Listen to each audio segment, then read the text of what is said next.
வணக்கம். மணிவாசக பெருமான் அருளி செய்திருக்கக்கூடிய மார்கழி 21ஆம் நாள் திருப்பள்ளி எழுச்சி முதல் பதிகம். திருவெம்பாவை பாடல்களின் தொடர்ச்சியாக திருப்பள்ளி எழுச்சி பாடல்களை பாட வேண்டும். உலகத்தில் உள்ளவர்களை எழுப்பி இறைவனின் அருளை பெற வாருங்கள் என திருவெம்பாவை பாடல்களில் பாடினார். உலக உயிர்கள் அறியாமையில் மூழ்கி இருப்பதிலிருந்து விடுபடவும் முக்தி அடைவதன் பெருமையையும் கூறினார். உலகத்தில் உள்ளவர்கள் அனைவரையும் எழுப்பிய பிறகு சிவபெருமானின் புகழை பாடி அவரை மெல்ல துயிலெழுப்புகிறார் மணிவாசக பெருமான். இறைவனை ஒரு குழந்தையாக எழுப்புவது போல் மெல்லிய இனிமையான வார்த்தைகளை பயன்படுத்தி எழுப்புகின்றார். முதலில் திருப்பள்ளி எழுச்சியினுடைய முதல் பதிகத்தை பார்க்கலாம்.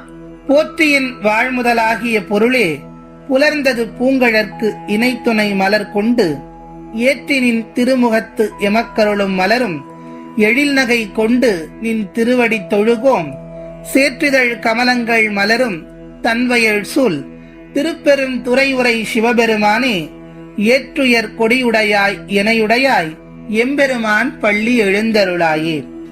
நாம் பார்த்த திருவெம்பாவை பதிகங்கள் எல்லாம் திருவண்ணாமலையிலே எழுந்து அருள் செய்யக்கூடிய அண்ணாமலையாரை பற்றிய பாடல்களாகும். இந்த 10 பாடல்கள் திருப்பள்ளி எழுச்சி பாடல்கள் அனைத்தும் திருப்பெருந்துறையிலே எழுந்து அருள் செய்யக்கூடிய ஆத்மநாத சுவாமியாக விளங்கி கொண்டிருக்கின்ற சிவபெருமானை பற்றிய பாடல்களாகும். திருப்பெருந்துறை என்னும் ஊரில் இன்றைக்கு ஆவுடையார் கோவில் என்று அழைக்கப்படக்கூடிய அந்த திருப்பெருந்துறையில்தான் சிவபெருமான் மணிவாசக பெருமானை ஆட்கொண்டு அருளினார். அவர் ஆட்கொண்டு அருளிய திருத்தலம்தான் இன்றைக்கு ஆவுடையார் கோவில் என்ற திருப்பெயரோடு புதுக்கோட்டை மாவட்டம் அறந்தாங்கிக்கு அருகே அமைந்திருக்கிறது.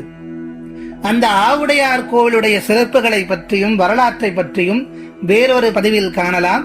இந்த பதிகம் திருப்பள்ளி எழுச்சியானது அந்த ஆத்மநாத சுவாமியை குறித்து திருப்பெருந்துறையிலே பாடப்பெற்றதாகும். முதலில் வரிக்கு வரியான விளக்கத்தை பார்க்கலாம்.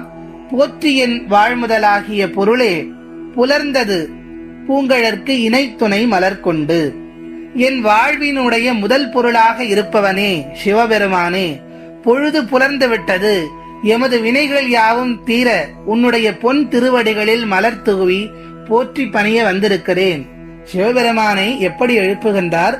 பொழுது புலர்ந்து விட்டது, என்னுடைய வாழ்க்கையினுடைய முதல் பொருளாக இருக்கக்கூடியவனே நீதான். உன்னுடைய திருவடிகளிலே மலர்களை தூவி உன்னை போற்றி வழிபடுவதற்காக வந்திருக்கின்றேன். இப்படி வந்திருக்கக்கூடிய எனக்கு அடுத்த வரிகளில் சொல்லுகின்றார், ஏற்றி நின் திருமுகத்து எமக்கருளும் மலரும் எழில் நகை கொண்டு நின் திருவடி தொழுகோம். இப்படி மலர்களை தூவி உன்னை போற்றி வந்திருக்கக்கூடிய எனக்கு உன்னுடைய அழகிய திருவதனத்தில் புன்னகை மலர எமக்கு அருள் செய்வதற்காக எழுந்தருள வேண்டும் என்று விண்ணப்பம் செய்கின்றார் மணிவாசக பெருமான்.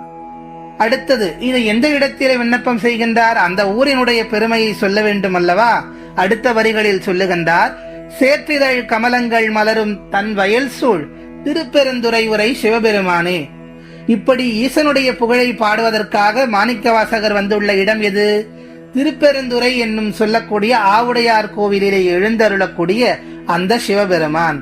அந்த பெருமானது பூங்கடல்களை போன்று சேற்றிலே பூத்திருக்கக்கூடிய செந்தாமரைகளும் அந்த பெருமானுடைய பூங்கடல்களை போன்று சேற்றில் பூத்திருக்கும் செந்தாமரை தடாகங்களும் சென்னல் வயல்களும் நிறைந்திருக்கும் திருப்பெருந்துறை. அந்த திருப்பெருந்துறையினுடைய அழகை இங்கே வர்ணித்து காட்டுகின்றார். அழகிய வயல்கள் சூழ்ந்த ஒரு ஊர். அந்த கோவிலை சுற்றி வயல்கள் இருக்கின்றன.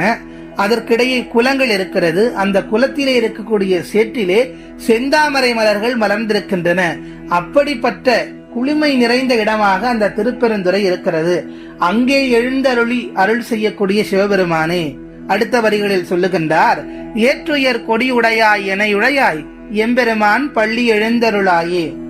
நந்தி கொடியை பெற்றவனே, எம்மை ஆண்டு அருள் செய்பவனே, எம்பெருமானே எனக்கு அருள் செய்வதற்கு திருப்பள்ளி எழுந்தருள்வாயாக என்று கேட்கின்றார் மணிவாசக பெருமான். சதா சர்வகாலமும் இயங்கிக் கொண்டிருக்கும் சிவமே, உனக்கு உறக்கம் என்பது கற்பிதமே. நீ எப்போதும் உறங்குவதில்லை, அதனால் உன்னை எழுப்ப வேண்டிய அவசியமும் இல்லை.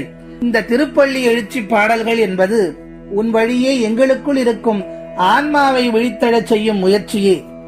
நாம் எல்லாம் நினைத்துக் கொண்டிருக்கிறோம் சிவபெருமானை எழுப்பிக் கொண்டிருக்கிறோம் என்று. அப்படியெல்லாம் இல்லை. நம்முடைய சிவபெருமானுடைய திருப்பள்ளி எழுச்சி பாடல்கள் வாயிலாக நமக்குள் இருக்கும் ஆன்மாவை விழித்தெழ செய்யும் முயற்சியே என்பதை நாம் புரிந்து கொள்ள வேண்டும். சகல ஜீவன்களுக்கும் தலைவனான உம்மை இந்த அதிகாலையில் போற்றி பணிந்து பாட வந்திருக்கிறோம்.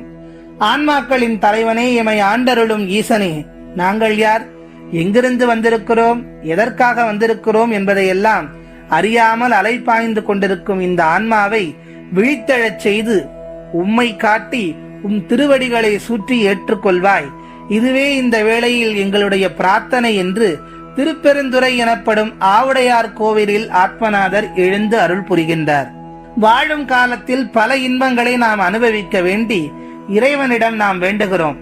ஆனால் அவை எல்லாம் நம் உடலுக்கு தற்காலிக சுகமே. ஆத்மாவுக்கு சுகம் வேண்டுமே, என்ன செய்வது? ஆத்மநாதராகிய சிவபெருமானை சரணடைந்தால் பேரின்பத்தை அடையலாம் என்பதை இந்த பாடலின் உட்கருத்தாக சொல்லி மணிவாசக பெருமான் ஈசனை எழுப்புவதாக நம்மையெல்லாம் எழுப்பி அறியாமையை நீக்கி ஆண்டவனுடைய அருள் பெறுமாறு அழைக்கின்றார். மீண்டும் திருப்பள்ளி எழுச்சியினுடைய 2வது பதிகத்தில் உங்கள் அனைவரையும் சந்திக்கிறேன். நன்றி, வணக்கம்.